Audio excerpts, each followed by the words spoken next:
ప్రియమైన దేవుని పిల్లలారా, అపోస్తలులు పరిచర్య ప్రారంభించిన తర్వాత మొట్టమొదట వాళ్ళకి పరిశుద్ధాత్మ సహాయము వలననే పరిచర్య అధికంగా నడిచేది. కారణం, అపోస్తలులందరూ డబ్బు పలుకుబడి కలిగిన వాళ్ళు కాదు. వాళ్ళ దగ్గర డబ్బు లేదు. రెండోది పలుకుబడి లేదు. మూడోది ప్రపంచ భాషలన్నీ వాళ్ళకి తెలీదు. వాళ్ళు కేవలం యూదులు. రెండోది జాలర్లు. అక్షర జ్ఞానం ఉంది కానీ బలమైన ఆత్మీయ జ్ఞానం వాళ్ళ ఎవరి దగ్గర లేదు. చేపలు పట్టుకొని సముద్రం మీద జీవనం సాగించేటువంటి వారు ఎక్కువ ఉన్నారు అందులో, జాలర్లు. దేవుడు ఎప్పుడు కూడా సామాన్యమైన వ్యక్తుల్ని తీసుకుంటాడు, అసామాన్యమైన వ్యక్తులుగా మార్చేస్తాడు.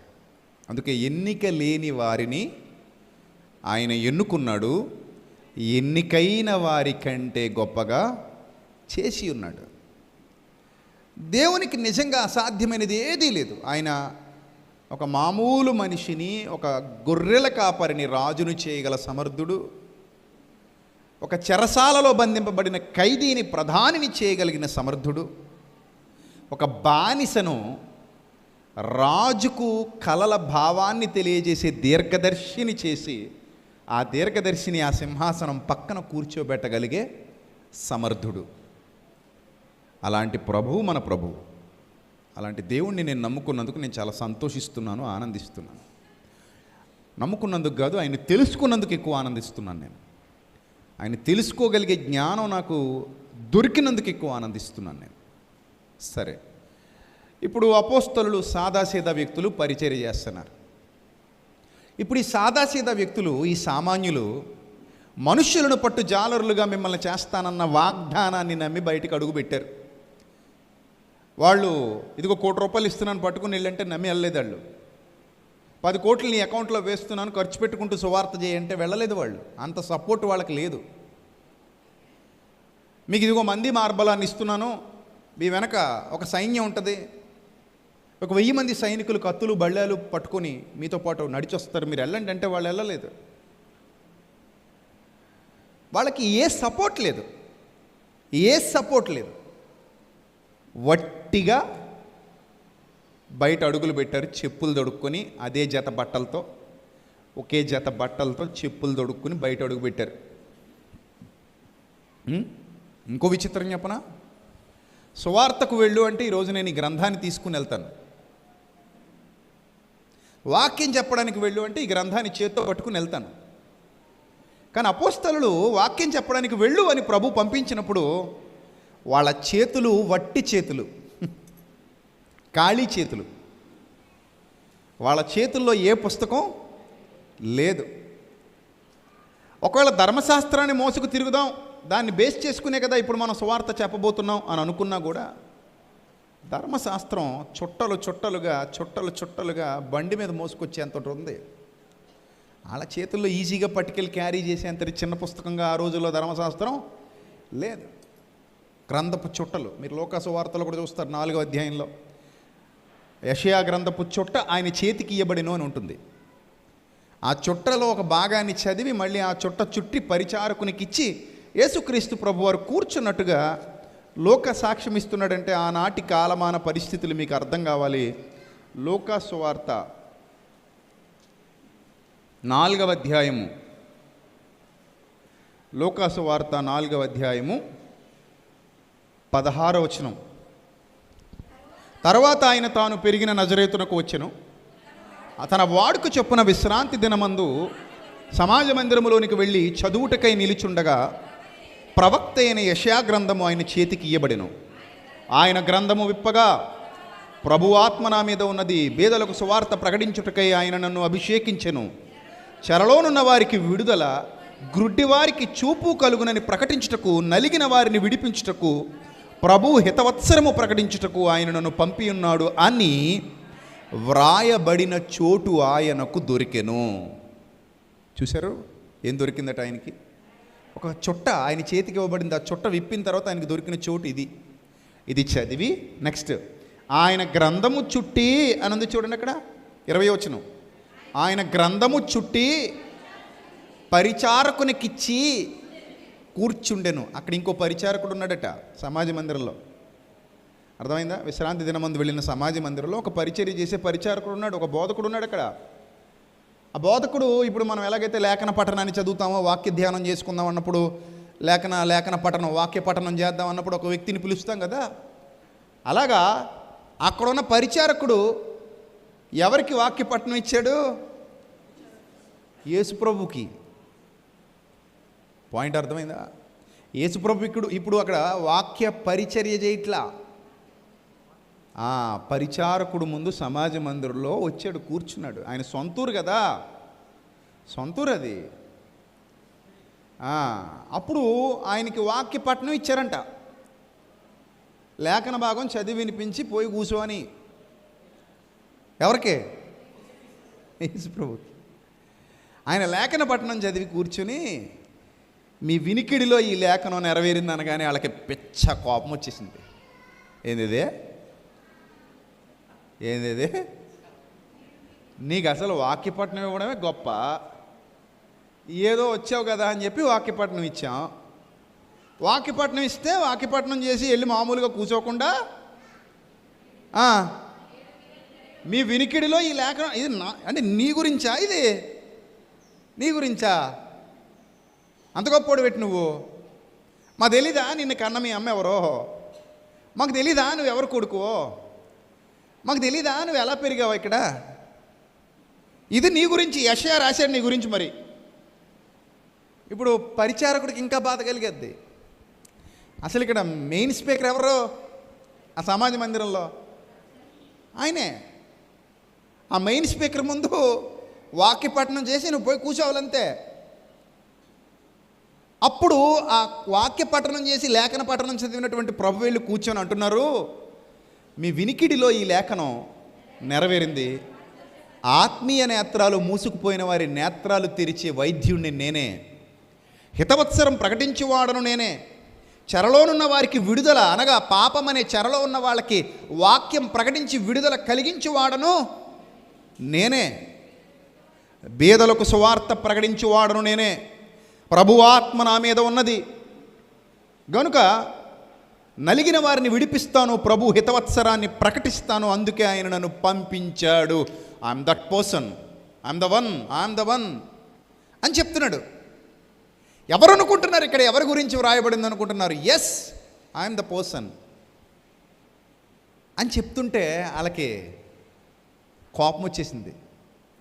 కోపం వచ్చేసి నువ్వే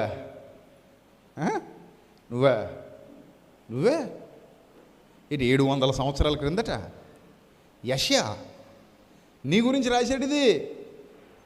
ఇది మా వినికిడిలో ఈ లేఖనం నెరవేరిపోయిందా? కోపం వచ్చేసింది. అందరికి కోపం వచ్చేసింది. కోపం వచ్చేసి ఈయన యోసేపు కుమారుడు కాదా అని చెబుతుంటే ఇంకా అక్కడ నుంచి డిస్కషన్ మొదలైంది. 28వ వచనానికి వచ్చింది చూడండి. 28వ వచనం.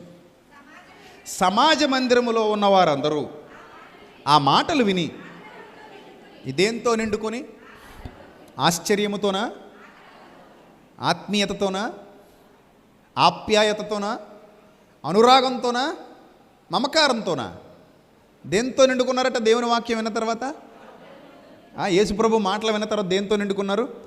ఆగ్రహముతో నిండుకొని. ఆగ్రహం అంటే కత్తుంటే నరికేస్తారు, బాంబు ఉంటే వేస్తారు, ఏదంటే పొడి చేస్తారు.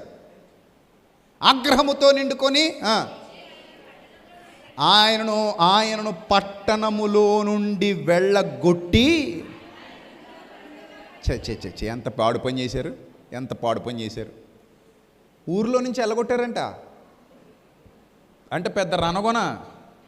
ఇప్పుడు మీరందరూ ఆ పట్టణస్థులు అనుకోండి, మధ్యలో ఒకే ఒక ఆయన ప్రభు నిలబడ్డాడు అనుకోండి, మీరందరూ కలిసి వెళ్ళగొట్టాలంటే ఎలా ఉంటుంది అక్కడ వాతావరణం? చెప్పండి, ఎలా ఉంటుంది వాతావరణం? కూల్గా, ప్రశాంతంగా, అలా మెల్లిగా అంటారా? మరి ఆగ్రహం వచ్చినప్పుడు వెళ్ళగొట్టే విధానం ఎలా ఉంటుంది? అరే ఇంకా అంతా మామూలుగా ఉండదు. ఇంక అక్కడ ఏదో తేనెటీగల గుంపులాగా అయిపోతారు. వాళ్ళందరూ కలిసి ఇప్పుడు ఈయన ఏం చేయాలి? నెట్టేయాలి. ఈయన వద్దు మనకి, గెంటేయండి, తోసేయండి అన్నట్టు అనమాట. పో బయటికి పో, మళ్ళీ ఎప్పుడైనా ఊళ్ళో కనబడ్డావా? మామూలుగా ఉండదు నీ పరిస్థితి, ఏమనుకుంటున్నావు మా గురించి, ఈ టైప్ అనమాట. సో అలాగ ప్రభువునే చేజేతులారా ఏం చేశారు? వెళ్ళగొట్టారు. యేసు ప్రభువుని వెళ్ళగొట్టి ఆయనను తలక్రిందుగా పడద్రోయవలెనని ఇంకొకడికి ఎవడికో థాట్ వచ్చింది. ఇప్పుడు వెళ్ళగొడితే సరిపోదు, ఇలాంటి వాడిని ఏం చేద్దాం? కాళ్ళు పైకెత్తి తల కిందకి పెట్టి పట్టణం మీద నుంచి వదిలేద్దాం, అంటే పైనుంచి కొండ మీద నుంచి వదిలేద్దాం. ఎంత చండాలమైన ఆలోచన విధానం! కాళ్ళు పైకి పెట్టి తల కిందకి పెట్టి పైనుంచి వదిలేస్తే ఏమవుద్ది? కింద రాగానే ఏమవుద్ది కదా? ఇది పగిలిపోద్ది. ఇది పగిలితే బతకడం కష్టం. మామూలుగా కాళ్ళు కిందకే తల పైకి పెట్టి దూకునోడు ఒకవేళ కాళ్ళు ఇరిగి చేతులు ఇరిగి బతుకుతాడేమో, దెర్ ఈజ్ ఎ ఛాన్స్. తల కిందికి పెట్టి కాళ్ళు పైకి పెట్టి వదిలేస్తే బతకటం అసాధ్యం. అంటే అసాధ్యం. అలా పైనుంచి కిందకి వదిలేద్దాం అని ఫిక్స్ అయిపోయి తీసుకెళ్లారంట. వస్తుంది, థాట్స్ వస్తాయి, ఇంకా అలాంటి థాట్స్ వస్తూనే ఉంటాయి. దయ్యం లోపల నివాసం చేస్తుంటే మనిషికి వచ్చే ఆలోచనలు క్రూరంగానే ఉంటాయి, వికృతంగానే ఉంటాయి, చండాలంగా ఉంటాయి మనిషి ఆలోచనలు, దయ్యం లోపల నివాసం చేస్తుంటే. సరే వదిలేద్దామని చెప్పి తీసుకెళ్తే ఆయన పట్టణము కట్టబడిన కొండపేటు వరకు ఆయనను తీసుకొని పోయి ఆ కొండ ఎడ్జ్ దాకా తీసుకెళ్లారంట. ఎడ్జ్కి. ఇప్పుడు ఎడ్జ్లో నుంచి ఏం చేస్తారు? ఆయన్ని వదిలేస్తారు, తీసుకుపోయారు. నెక్స్ట్ అయితే ఆయన వారి మధ్య నుండి దాటి తన మార్గమును వెళ్ళిపోయాను. ఎలా మిస్ అయ్యాడో తెలీదు, మిస్ అయిపోయాడు. అలా మిస్ అయినప్పుడైనా వీళ్ళకి ఏమనిపించాలి? అరే ఈయనలో ఏదో శక్తి ఉంది, ఈయన సామాన్యుడు కాదు, ఈయన గొప్పవాడు, ఈయన మనం ఇంతమంది గుంపుగా ఉన్నాం, ఎలా తప్పించుకున్నాడు, ఎలా మాయమైపోయాడు, ఎలా మిస్ అయ్యాడు? ఒక్కడ బుర్ర కూడా ఎలగల. ఎందుకు వెలగనివ్వదు అపవాది. ఏమంటుంది నెక్స్ట్? ఏమంటుంది? అది వదిలేయండి. వాళ్ళు ఏమనుకుంటారు? ఇప్పుడు మనిషి మిస్ అయ్యాడు ఏమనుకుంటారు? ఈ మధ్య ఏదో మాయలు మరాఠీరా, మాయలు నేర్చుకున్నాడు, కనికొట్టు కట్టించాడు, మనకి గారడీ చేసాడు, కనబడకుండా పడి ఈసారి కానీ కనబడాలి, ఎవరు కూడా వదలొద్దు అనమాట, గట్టిగా పట్టుకుందాం. ఇది ఈ దౌర్భాగ్యుల ఆలోచన. అంతగా ఆయన ఇంటివారు ఆయన ఊరివారు ఆయనని వ్యతిరేకించారు. వ్యతిరేకత లేకుండా ఏ అసామాన్యుడు కాలేడు. వ్యతిరేకత లేకుండా ఏ వ్యక్తి గొప్పవాడు కాలేడు. ఏదైనా సరే వ్యతిరేకత ఉంటుంది. అంతెందుకు, ప్రవహించే నదికి కూడా ఎన్నో ఆటుపోట్లు ఉంటాయి, ఎన్నో వ్యతిరేకతలు ఎదుర్కొంటూను ఆ నది ఇంకా స్పీడ్ పెంచుకుంటూ వెళ్తుంది. వ్యతిరేకత లేకుండా, వంపులు లేకుండా నదికి స్పీడ్ పెరగదు. ఎత్తు పల్లాలు ఉండాలి నది స్పీడ్ పెరగాలంటే. అలా నది స్పీడ్ ఎలాగైతే పెరుగుతుందో యేసుప్రభు వారి ఔన్నత్యం ప్రపంచానికి చాటబడాలి. ఇదిగో ఇన్ని వ్యతిరేకతల మధ్యలో నడిచింది యేసుప్రభు వారి ఔన్నత్యం. సాక్షాత్తు దేవుని కుమారుడు ఈ లోకానికి వస్తే వాళ్ళు ట్రీట్ చేసిన విధానం చూస్తుంటే మనకే ఆశ్చర్యం వేస్తుంది. ఏంటి ఇంత చండాలంగా మనుషులు ఉంటారా, ఇంత భయంకరంగా మనుషులు ఉంటారా, ఇంత అజ్ఞానంగా మనుషులు ఉంటారా, ఇంత నీచంగా మనుషులు ఆలోచన చేస్తారా అనిపిస్తుంది. అయినప్పటికీ ఎంత వ్యతిరేకత ఉన్నప్పటికీ నువ్వు ప్రభువును మాదిరిగా పెట్టుకోవాలి. ఇది అందుకే చూపిస్తున్నాను మీకు ఈ విషయాన్ని. ప్రభువును నువ్వు ఎలా పెట్టుకోవాలి? మాదిరిగా పెట్టుకోవాలి. వ్యతిరేకతలో నుండే నువ్వు గొప్పదానివి కావాలి, గొప్పోడువి కావాలి. చుట్టూతా నీ మీద విషపు బాణాలు పడుతూ ఉన్నా కూడా వాటన్నిటిని తట్టుకొని నిలబడి ఒక యోధుడిగా, యోధురాలిగా మారగలగాలి. ఒక గొప్ప స్థాయిలో నువ్వు ఉండగలగాలి. నిన్నెంతమంది అవమానించారో వాళ్ళ ముందే నువ్వు ఎదిగి చూపించాలి. నిన్నెవరైతే వదిలేసుకుని వెళ్ళిపోయారో వాళ్ళు కుళ్ళుకునేలా కనబడాలి. నిన్ను ఎవరైతే త్రోసేశారో, యు ఆర్ వేస్ట్ అన్నారో, నువ్వు పనికిరానిదని అన్నాడో, నువ్వు పనికిరానివాడు అన్నాడో, వాళ్ళ ముందే నీ విజయకేతనాన్ని ఎగరేసి కాలరెత్తి నిలబడాలి. అరే గోల్డ్ రా, డైమండ్ రా, అనవసరంగా చేజార్చుకున్నావురా, అనవసరంగా వీడిని కాదనుకున్నావు, అనవసరంగా ఈమెను కాదనుకున్నావు, అమ్మో ఇది మామూలు డైమండ్ కాదు, ఇది చెక్కబడిన వజ్రం, సాన పెట్టబడిన వజ్రం అన్నట్టు ఉండాలి. నువ్వు అవమానాలు అనేవి లేకపోతే, నిందలనేవి లేకపోతే, తొక్కబడడం అనేది లేకపోతే ఆశీర్వాదం అనేది ఉండదు. ఆశీర్వదింపబడాలంటే, ఎదగాలంటే, ప్రపంచానికి ఒక వెలుగులా నువ్వు కనబడాలంటే నిందలు, అవమానాలు అన్నీ ఎదుర్కోవాలి, బాధలు, కష్టాలు అన్నీ ఎదుర్కోవాలి.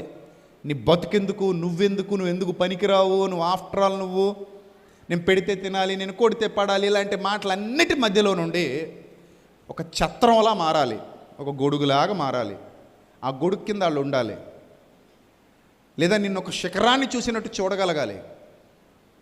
అప్పుడు నువ్వు గొప్ప విజయాన్ని సాధించినట్టు. వాళ్ళని చంపేయక్కర్లేదు, పొడిచేయక్కర్లేదు, కొట్టేయక్కర్లేదు, తుడిచేయక్కర్లేదు, ఏం చేసేయక్కర్లేదు. నిన్ను చూసి ఆశ్చర్యపోయే స్థాయికి నువ్వు ఎదిగినప్పుడు నిన్ను అవమానించిన నోళ్ళన్నింటికి ఏం పడిపోతాయి? ప్లాస్టర్లు పడిపోతాయి. మరి ఆ స్ఫూర్తిని నీలో నింపుకోవాలి. యేసుప్రభువు మనకి జీవిత పాఠాలు నేర్పించారు, బ్రతుకు పాఠాలు నేర్పించారు, ఆత్మీయ పాఠాలు నేర్పించారు, ఆహార నియమాలు నేర్పించారు, ప్రార్థనా విధానాలు నేర్పించారు, పరిచర్య విధానాలు నేర్పించారు, ఇవ్వడం నేర్పించారు, పుచ్చుకోవడం నేర్పించారు, బలపరచడం నేర్పించారు, స్థిరపరచడం నేర్పించారు. ఆయన నేర్పించనిదంటూ మన ఆత్మీయ జీవితంలో ఏది లేదు. అందుకే ఆయన మీకు మాదిరి ఉంచి పోయెను. తన అడుగు జాడల యందు మీరు నడుచుకొనున్నట్లు, ఎలాగట? తన అడుగు జాడల యందు మీరు నడుచుకొనున్నట్లు ఆయన మీకు మాదిరి ఉంచి పోయెను. యేసు ప్రభు వెరీ గుడ్ రోల్ మోడల్, మనందరికీ కూడా is a very good role model. అలాంటి గొప్ప ఆత్మీయ నాయకుడు మన ప్రభువు. అలాంటి ప్రభువును మనం కలిగి ఉన్నాం. కాబట్టి ఆయన ద్వారా మనం ఇలాంటి ఎన్నెన్నో పాఠాలు నేర్చుకోవాలి, ఇంకా నేర్చుకోవాలి, ఇంకా బలపడాలి, ఇంకా స్థిరపడాలి. మరలా గుర్తు చేస్తున్నాను, ఒక సామాన్యుడు అసామాన్యుడు కావాలి, ఒక సామాన్యురాలు అసామాన్యమైన స్థాయికి ఎదగగలగాలి. అది ఎవరైనా కానివ్వండి. మీరు అనుకోవచ్చు, అంటే వయసు ఉండాలి కదా, యవనస్తులు అయితే తొందరగా ఎదుగుతారు, మరి యవనస్తులు కాకపోతే కష్టం కదా అనుకోవచ్చు. బైబిల్లో అందరూ ఉన్నారు, బాలురు ఉన్నారు ఎదిగినవారు, యవనస్తులు ఉన్నారు ఎదిగినవారు, మధ్య వయస్కులు ఉన్నారు దేవునిలో ఎదిగినవారు, చివరికి వృద్ధులు కూడా ఉన్నారు గొప్ప గొప్ప కార్యాలు సాధించిన వాళ్ళు. అందులో విధవరాండ్రు కూడా ఉండడం గమనార్హం. ఎవరట? విధవరాండ్రు కూడా ఉన్నారట అందులో. విధవరాండ్రు అంటే ఆనాటి ఆ కాలపు సమాజంలో కానివ్వండి, ఈనాటి ఈ కాలపు సమాజంలో కానివ్వండి, ప్రాచీన కాలం నుండి నేటి వరకు అన్ని సంస్కృతుల్లో విధవరాండ్రను చిన్న చూపే చూశారు. ఎక్కడ కూడా విధవరాల్ని ఘనపరిచినట్టుగా మనకు కనబడదు.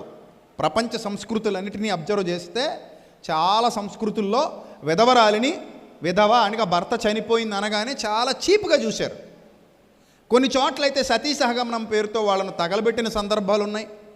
కొన్ని చోట్లయితే గుండు గీసి తెల్ల చీర కట్టి మూలన కూర్చోబెట్టిన సందర్భాలు ఉన్నాయి. అంతేందుకు ఎప్పటికీ మన చుట్టుపక్కల ప్రాంతాల్లో కూడా, పల్లె ప్రాంతాల్లో కూడా ఎవరైనా ఒక ఆమె భర్త చనిపోయి తెల్ల చీర కట్టుకొని ఎదురొచ్చింది అనుకోండి, వెంటనే ఇంట్లోకి వెళ్ళిపోతారు. ఆమెతో శుభకార్యాలకు అక్షింతలు కూడా వేయించరు. ఆమెతో ఒక పట్టు చీర కూడా పెళ్లి కూతురికి పెళ్లి కొడుక్కి పట్టుబట్టలు కూడా ఇప్పించరు. ఎంత చీప్గా చూస్తారంటే పునాదిని కూడా అవమానించేటువంటి దౌర్భాగ్యపు ఆలోచన విధానం అది. పునాది. ఇప్పుడు తల్లి ఉంది, తండ్రి చనిపోయాడు, తల్లి ఎవరు మనకి? పునాది. అరే నా తల్లి విధవరాలు అయ్యిందంటే అన్నంత మాత్రాన ఇప్పుడు నా తల్లి ఎదురు రాకూడదు, నా తల్లి ఎదురొస్తే నాకు అరిష్టం, నా తల్లి చేత్తో నేను ఏం తీసుకోకూడదు, నా తల్లి చేత్తో నా బిడ్డకి అనగా మనవడికి అక్షింతలు వేయించకూడదు, అత్తగారు మీరు వేయకండి అందనుకోండి కోళ్ళు. ఈ కోళ్ళు ఒకరోజు విధవ అవదా? రేపు పొద్దున ఈ కోళ్ళకు కూడా ఒక మనవడు పుట్టడా? ఆ మనవడికి ఈ కోడలు అక్షింతలేద్దాం అనుకున్నప్పుడు ఈ కోడల యొక్క కోడలు వచ్చి అత్తగారు మీరు ఆగండి అనే రోజులు రావా? ఒకళ్ళు వస్తే అప్పుడు ఈమె గుండె పగిలిపోదా? అంటే విధవరాలు అనగానే, భర్త లేనిది అనగానే చిన్న చూపు చూడటం, చులకనగా చూడటం, బాధ పెట్టడం, హింసకు గురి చేయటం, ఈ దౌర్భాగ్యపు ఆలోచన విధానం ప్రజల్లో పోవాలి. అది మూఢ విశ్వాసం, అంధవిశ్వాసం. అది ఇప్పుడు ఆమె భర్త చనిపోయాడన్న విషయం ఆమె ఎప్పుడో మర్చిపోయి ఉండాలి. కానీ ఇంకా పదే పదే గుర్తొస్తుందంటే నువ్వు యూనిఫామ్ వేసాం కాబట్టి. ఆ వైట్ డ్రెస్ యూనిఫామ్ వేసావు నువ్వు. ఆ యూనిఫామ్ వేయకుండా మామూలు సాదా సీదా మనిషిలా అలా వదిలేస్తే మర్చిపోద్ది. లేదు యూనిఫామ్ వేయడంతో ఆగావా, ఎదురు పడినప్పుడల్లా చిచి దగ్గర కూడా ఎదురొచ్చింది, చిచి పనికి మాలింది ఎదురొచ్చిందని లోపల పోతున్నావు. అంటే ఇలాగా వివక్ష చూపించినంతకాలం వాళ్ళ బాధలో నుండి బయటకు వస్తారా? అందుకే చాలామంది చచ్చిపోయారు ఆత్మహత్యలు చేసుకుని ఈ బాధలు భరించలేక. తప్పు. ఒకవేళ మీలో ఎవరైనా ఆ జబ్బులు ఉన్నవాళ్ళు ఉంటే వెంటనే ఆ జబ్బును మానుకోండి. మా ఏరియాలో కూడా నా చిన్నప్పుడు నేను చదువుకునేప్పుడు కూడా, నేను అప్పటికి ఇంకా సేవలోకి రాలే, ఒక ఆవిడ ఉండేది. మా సందులో నుండే వచ్చేది, మా సందులో నుండే వెళ్ళేది. నేను ఇలా బయటికి వెళ్ళటానికి బైక్ తీసుకుని బయటకు అడుగు పెట్టే లోపు ఆవిడ నాకు ఎదురయ్యేది. నన్ను చూసి పాపం వెనక్కి వెళ్ళిపోవడం మొదలు పెడితే, అమ్మ ఆగమ్మా రండి అంటే, ఏం పర్లేదు రండి, మీరు రావడమే నాకు మంచిది అవుతుందనేవాడిని. మీరు వస్తున్నప్పుడల్లా నాకు ఏదో మంచి జరుగుతుందంటే, బాబు అలా కనుక బాబు నేను రాకూడదు బాబు అని, ఏమీ లేదమ్మా మీరు రండి అని చెప్పి ఆవిడ పిలిచి మరీ వెళ్ళేవాడిని. ఆవిడ ఎంత ఆనందపడిపోయేదో, బంగారం బాబు నువ్వు అనేది. సో చాలా నాకు అదొక తృప్తి. ఆవిడ చూసి అందరూ వెనక్కి వెళ్ళిపోతారు, మనం మాత్రం రామ్మా ఏం కాదు అన్నప్పుడు ఆవిడ ఎంత హ్యాపీ ఫీల్ అవుతుందో కదా. సో ఒకవేళ అలాంటి జబ్బులు ఉన్న వాళ్ళు ఎవరైనా ఉంటే వెంటనే మీలో ఉన్న ఆ పాపిష్టి జబ్బుల్ని తీసేసుకోండి. మనిషిని మనిషిలా చూడండి. ఆవిడ మీ అమ్మ లాంటిది అనుకోండి, లేదా మీ అత్త లాంటిది అనుకోండి, మీ అక్క లాంటిది అనుకోండి. అప్పుడు మీకు ఆ జబ్బు ఉన్నదో తగ్గిపోద్ది. ఇంట్లో వాళ్ళను కూడా అలా చూసే దౌర్భాగ్యపు జబ్బు నీలో ఉంటే ఇంక నిన్ను ఎవడేం చేయలేడు. కొన్ని జబ్బులు పుల్లల్లో పెట్టేంతవరకు లేదా మట్టి మీద పోసేంతవరకు పోవంట. నీ కట్టె కాలాలి లేదా నీ కట్టె మట్టిలో కప్పెట్టబడాలి. అప్పటిదాకా ఇంకా అది శాశ్వత కాలపు నిత్య జీవ జబ్బది. దాన్ని అలా వదిలేయండి, ఇంకంతే, మనం ఏం చేయలేము ఇంకా. సరే, ఇప్పుడు విధవరాండ్ర గురించి ఆలోచన చేస్తే ఆ రోజుల్లో కూడా విధవరాండ్రను చిన్నచూపు చూడడం, భోజనాలు పెట్టేటప్పుడు కూడా చిన్నచూపు చూసేవారట విధవరాండ్రని. అపోస్తల కార్యాలు ఉంటుంది, ఆ పంచాయతీ అపోస్తలే తేల్చారు. అంతే కదా మరి. ఇప్పుడు సంఘ పెద్ద భార్య అనుకోండి, సచ్చినట్టు 2 మొక్కలు ఎక్కువ వేయాలి, లేకపోతే కోపం వస్తుంది కదా. ఏది నేను సంఘ పెద్ద భార్యని, నువ్వు నాకు 2 మొక్కలు తక్కువ వేసేవేటి ఏమనుకుంటున్నావు, ఏమండే ఇలా రండి అంటది. అప్పుడు ఆయన వస్తాడు ఇలా పెద్దరాయిళ్ళగా, ఏంది ఏటి అంటే, చూడండి ఈడు 2 మొక్కలు తక్కువ వేసాడు, నా పేరు చెప్పలేకపోయావా, మీ పేరు చెప్పాకనే వేసాడండి తక్కువ. అప్పుడు పెద్ద గొడవ అయిపోద్ది అక్కడ. చూడండి క్యారేజీ పెట్టమంటే పెట్టినాడు నాకు, మనకు కాకపోతే ఎవరికి పెడతాడండి క్యారేజీ, స్పెషల్ ముక్కలన్నీ ఏమన్నానండి ఇందాక క్యారేజ్ ఇడు ఏమంటున్నాడండి. ఇడు సంఘ పెద్ద భార్యనే గౌరవం లేదండి వీడి దగ్గర. సో అపోస్తల కార్యాల్లో సేమ్ ఇలాంటి సిచ్యువేషన్ ఒకటి వచ్చింది. 6వ అధ్యాయంలో 1వ వచనంలోనే ఉంటుంది.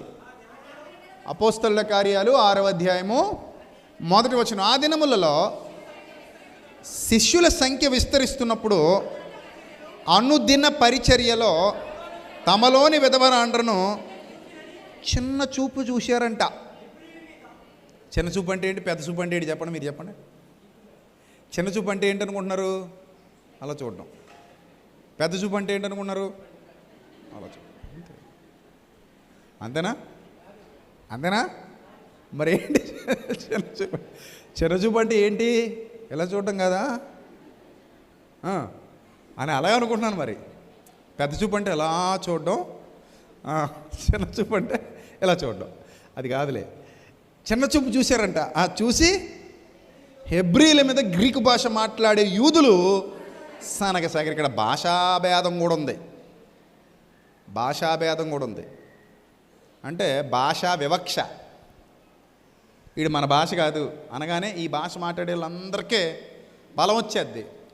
వీడిదేదో వేరే భాష. చిన్న చూపు చూశారంట. ఇందుకే చిన్న చూపు చూడటం అంటే అర్థం ఏంటంటే భోజనాల దగ్గర సరిగా వీళ్ళని పట్టించుకోవట్లేదు. అడుగు బుడుగు వేసేస్తున్నారు వాళ్ళకి, మిగిలినవి ఉంటా వేసేస్తున్నారు. వీళ్ళకి సరిగా మొక్కలో కక్కలో ఇట్లా. అందుకని ఏం వచ్చింది, వీళ్ళకి గొడవ వచ్చింది, బాధ వచ్చింది. సో అంటే విధవరాండ్రు అనగానే చూడండి ఎలాంటి పరిస్థితులు ఉన్నాయో. ఆ పరిస్థితుల్లో కూడా నీ భక్తి జీవితం వృద్ధి పొందించుకోవాలి అంటే అది సాధ్యమే. ఒకసారి చూద్దాం అపోస్తలుల కార్యాలు 9వ అధ్యాయము. అపోస్తలుల కార్యాలు 9వ అధ్యాయము 36వ వచనం జాగ్రత్తగా చూద్దాం. 36 అంటే సంఘం ప్రారంభించబడిన తర్వాత, సంఘం విస్తరిస్తున్న తర్వాత, సంఘ కార్యక్రమాలు ఘనంగా జరుగుతున్నాయి. అపోస్తలులకు కూడా పూర్వంలాగా లేదు, కొంత సపోర్ట్ పెరిగింది. అపోస్తలులకి సపోర్ట్ పెరిగింది. ఎందుకంటే సంఘం లేనప్పుడు సపోర్ట్ ఉండదు, సంఘం పెరిగినప్పుడు ఆటోమేటిక్గా ఏమవుతుంది, సపోర్ట్ పెరుగుతుంది. అంటే ఏ ఏరియాకి వెళ్ళాం, ఈ ఏరియాలో మన వాళ్ళు ఉన్నారు, మనకు కావాలంటే భోజనం వాళ్ళే పెడతారు, షెల్టర్ వాళ్ళే ఇస్తారు, మనకు కావాల్సిన ఖర్చులు ఏమైనా కావాలనుకుంటే వాళ్ళే చూసుకుంటారు. ఎందుకంటే మన పిల్లలు ఉన్నారు అనే భరోసా వాళ్ళకి వచ్చింది. సంఘం పెరుగుతున్న కొలది, ఈ మినిస్ట్రీ పెద్దదవుతున్న కొలది సపోర్ట్ పెరిగింది పేతురు గారికి కూడా. ప్రారంభంలో అది లేదు, అదే చెప్పాను మీకు ఇందాక. ప్రారంభంలో సపోర్ట్ లేదు వాళ్ళకి, అపోస్తలులకి. సంఘం పెరుగుతున్న కొలది వాళ్ళని ఆదరించే వాళ్ళు పెరిగారు, వాళ్ళకి సపోర్ట్ చేసేవాళ్ళు పెరిగారు, వాళ్ళని బలపరిచేవారు పెరిగారు, వాళ్ళతో పాటు తోడుగా నిలబడి పరిచర్యలో వాడబడే సహకారులు పెరిగారు. అందుకే పౌలు భక్తుడు కూడా అంటాడు, సహకారుల యొక్క పేర్లు జీవగ్రంథమందు వ్రాయబడి ఉన్నవి, వారు నాతో కూడా ప్రభు పనిలో ప్రయాసపడిన వారు అని చెప్తాడు కదా. అంటే నా టీం మెంబర్స్ అని చెప్తాడు, నాతో కొలాబరేట్ అయ్యారని చెప్తాడు, నాతో కలిసి దేవుని సేవ చేశారు, నాతో కలిసి దేవుని పరిచర్యలో వాడబడ్డారు, నాకు సపోర్ట్గా నిలబడ్డారు అని చెప్తాడు. సో ఇప్పుడు యొప్పే అనే ఒక ప్రాంతం ఉంది, ఇది ఓడరేవు. ఇది యొప్పే అంటే ఏంటిది, ఓడరేవు, ప్రముఖ వ్యాపార కేంద్రం అది. ఆ ఓడరేవు ఇప్పటికీ కూడా ఇజ్రాయెల్ దేశానికి ఏమైనా సరుకులు రవాణా ఇవన్నీ కావాలి అనుకున్నప్పుడు ఆ పోర్ట్ ఇప్పటికీ ఓల్డ్ పోర్ట్, అది ఓల్డెస్ట్ పోర్ట్. అదిగో మీరు స్క్రీన్ మీద చూస్తున్నారు, జోఫా అంటారు దాన్ని, ఓల్డెస్ట్ పోర్ట్. ఈ ఓల్డెస్ట్ పోర్ట్ ఇప్పటికీ ఉంది. నేను వెళ్ళాను అక్కడికి. ఇక్కడే నేను ఒక పెద్ద బోటు తీసుకుని అరేబియా సముద్రం మీదకి వెళ్ళాము ఇక్కడ నుంచే. సో చాలా బాగుంటుంది పోర్ట్ అది. ఈ జోఫా అనే పోర్ట్, యొప్పే అనేది గొప్ప వ్యాపార కేంద్రం. ఏ వ్యాపారం చేసినా నడుస్తుంది అక్కడ. ఎందుకంటే నావికులు అందరూ అక్కడికి వస్తారు, చాలా గొప్ప వ్యాపారం జరుగుతుంది, గొప్ప గొప్ప అన్ని ప్రాంతాల వాళ్ళు అక్కడికి వస్తూ ఉంటారు. అక్కడ సంఘం స్టార్ట్ అయింది. మీరు ఈ యొప్పే గురించి కొన్ని వివరాలు బైబిల్ గ్రంథంలో చూస్తే అక్కడ ఎంత గొప్ప వ్యాపారం నడిచేదో చూస్తే, సమూయేలు 2వ గ్రంథం 2వ అధ్యాయము 18వ వచనం చూద్దాం. యజ్రా గ్రంథం 3వ అధ్యాయం 7వ వచనం చూద్దాం. యజ్రా గ్రంథం 3వ అధ్యాయం 7వ వచనం. యజ్రా గ్రంథం 3వ అధ్యాయం 7వ వచనం. యజ్రా గ్రంథం 3వ అధ్యాయం 7వ వచనం. మరియు వారు వడ్ల వారికి ద్రవ్యమునిచ్చిరి,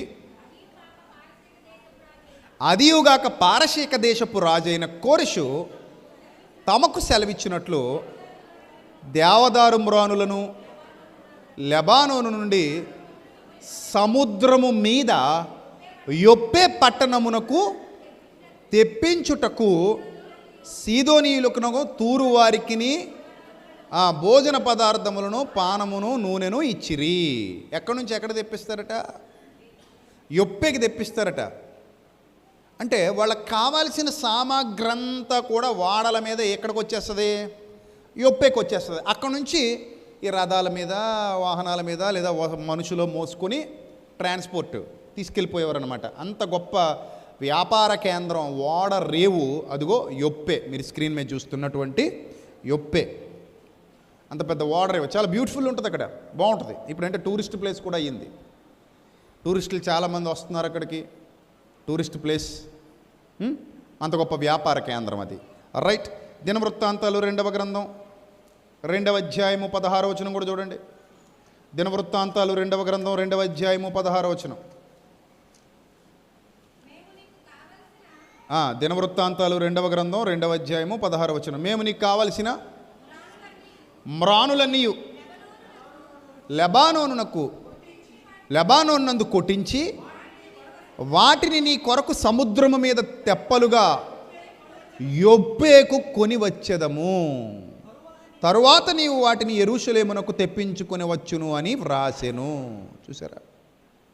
అంటే మందిర నిర్మాణం జరుగుతున్నప్పుడు కూడా ద కింగ్ సాల్మన్ ఆ మందిరానికి కావలసినటువంటి వస్తు సామాగ్రి మొత్తాన్ని యొప్పే నుండే ట్రాన్స్పోర్ట్ చేసుకున్నాడు. యొప్పే దాకా వచ్చాయి. యొప్పే నుంచి అంటే అదొక పెద్ద ట్రాన్స్పోర్ట్ బిజినెస్ జరిగేటువంటి వ్యాపార కేంద్రం బైబిల్ హిస్టరీలో కనబడుతుంది మనకి. అది యొప్పే, జోఫా అంటారు దాన్ని. ఆ సముద్ర తీర ప్రాంతాలన్నిటికీ అంటే ఆ చుట్టుపక్కల పాలస్తీనా కనాను ప్రాంతాలకి చాలా ఉపయోగపడేటువంటి ప్రాంతం అనమాట. ఇజ్రాయెల్కి ఉపయోగపడేటువంటి ప్రాంతం అది, ఆ వాడరేవు. అక్కడ తర్వాతి కాలంలో సంఘం స్థాపించబడింది. సంఘం స్థాపించబడి ఇప్పుడు చదువుదాం. అపోస్తలుల కార్యాలు 9వ అధ్యాయము 36వ వచనం. మరియు తీసారు అందరూ అపోస్తలుల కార్యాలు 9:36 చదవండి. మరియు యొప్పేలో తబితా అను ఒక శిష్యురాలు ఉండెను. ఇది అండర్లైన్ చేసుకోండి. ఎవరు? శిష్యురాలు. శిష్యురాలు అంటే అర్థం ఏంటి తెలుసా? మీరు సర్వలోకానికి వెళ్ళండి, సర్వసృష్టికి సువార్త ప్రకటించండి, వారిని నాకు ఎలా చేయండి?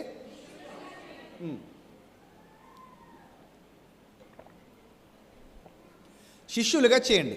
సర్వలోకానికి వెళ్ళి సర్వసృష్టికి సువార్త ప్రకటించి వారిని నాకు ఎలా చేయండి? శిష్యులుగా చేయండి. ఈమె ఆల్రెడీ ఏమైపోయింది? శిష్యురాలు అయిపోయింది. ప్రభువుని నమ్ముకున్నాను సరిపోదు, ప్రభువులోకి వచ్చేసాను సరిపోదు, ఆదివారం వచ్చి వెళతాను సరిపోదు. ఏ స్థాయికి ఎదగాలి నువ్వు? యేసు ప్రభు శిష్యుణ్ణి నేను, యేసు ప్రభు శిష్యురాలిని నేను. శిష్యత్వానికి దగ్గర అవ్వాలి, శిష్యుడుగా మారాలి, శిష్యురాలిగా మారాలి. అని సరదాగా నమ్మేసుకున్నానంటే కుదరదు. అంతేనా? దయ్యాలు కూడా ఏం చేస్తున్నాయంట? నమ్ముతున్నాయంట. దయ్యములు కూడా నమ్మి వణుకుచున్నవని వ్రాయబడింది యాకోబు పత్రికలో. సరదాగా సాదాసీదాగా నమ్మేసుకున్నానంటే అవదది. నువ్వు శిష్యత్వపు స్థాయి సంపాదించాలి. యేసుప్రభు శిష్యుడు అంటే he is the real follower of Lord Jesus Christ. అది ఆ స్థాయికి నువ్వు ఎదగగలగాలి. దాన్నే శిష్యత్వపు స్థాయి అంటారు. శిష్యత్వపు స్థాయి. ఇప్పుడు ఒక సాదాసీదా వ్యక్తి ఏమైందట? శిష్యురాలిగా మారిందట. చదవండి. ఆమెకు భాషాంతరమున దొర్క అని పేరు. దొర్క అంటే అర్థం ఏంటి? పుట్టినోట్లో ఉంది చూడండి, లేడీ. అంటే దీన్ని యాక్చువల్లీ లేడీ అంటే మనకి ఇక్కడ కనబడే ఈ లేడీ, మన ఇక్కడ దొరికే దుప్పి ఇలాంటివి కాదు. దాన్ని గజల్ అంటారు. గజల్, హీబ్రూలో గజల్ అంటారు దాని పేరు. ఇంగ్లీష్లో కూడా గజల్. సో దాన్ని మీరు స్క్రీన్ మీద చూడండి. దానికి ఆ లేడీ అంటే అందము, దయ అనే నానార్థాలు కూడా ఉన్నాయి హీబ్రూలో. ఈ గజల్ అనే దానికి అందము లేదా దయ. చూడండి ఎంత బాగుందో అది, బ్యూటిఫుల్గా. దీన్నే తెలుగులో లేడీ అని రాశారు. అంటే లేడీ జాతిలోనే ఇదొక జాతి. లేడీ ఇది కూడా, బట్ ఇది ఒక జాతి అన్నమాట, గజల్. చూడండి చాలా బ్యూటిఫుల్ ఉంటుంది. దీని పేరు ఆమెకు పెట్టబడింది. అంటే చురుకైనది, నెంబర్ 1 చురుకైనది, దయగలది, అందమైనది. అలాంటి పేర్లు ఇచ్చే విధంగా ఈ పేరు గజల్ పేరు పెట్టారు. That means Dorka. ఆమె భాషాంతరమున ఆమెకు ఏమని పేరట? భాషాంతరమున దోర్కా అని పేరు. ఏమండి? రైట్. ఇలాంటి క్యారెక్టర్ కలిగిన ఆమె, అంటే ఆమె అందమైనది, చురుకైనది, దయగలది. ఆమె లక్షణాలు అందమైనది, చురుకైనది, దయగలది. అలాంటి క్వాలిటీస్ కలిగినటువంటి ఒక వృద్ధురాలు ఈమె.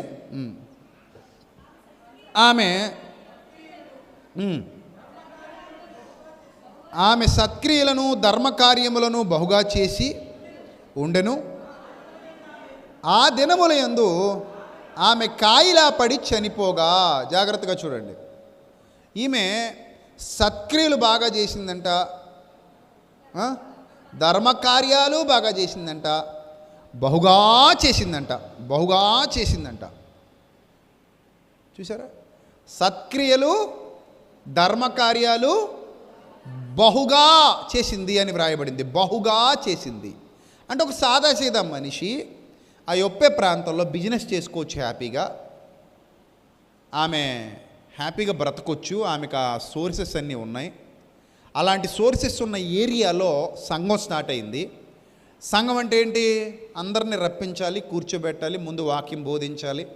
అక్కడ వాక్యం బోధించి చక్కగా వాళ్ళకి భోజనాలు పెట్టో లేకపోతే ఆదరించో పరిచర్య చేసి వాళ్ళ విషయాల్లో సుఖదుఖాల్లో పాలిభాగం తీసుకుని మినిస్ట్రీ నడిపిస్తూ మెల్లిమెల్లిగా దేవుని వాక్యాన్ని వాళ్ళకి అర్థం చేయించి పాపంలో నుండి బయటికి తీసుకొచ్చి ఆ పాపపు జీవితం మీద అవగాహన పుట్టించి రాబోయే నిత్య జీవితం గురించినటువంటి అవగాహన కల్పించి బాప్తిస్మం ఇచ్చి సంఘంలో నిలబెట్టి వారు కూడి ఉన్నప్పుడెల్లా వారికి బాధ్యతను గుర్తు చేస్తూ నిత్య జీవం వైపు నడిపించే ఒక చక్కటి దేవుని పాఠశాల సంఘం కదా.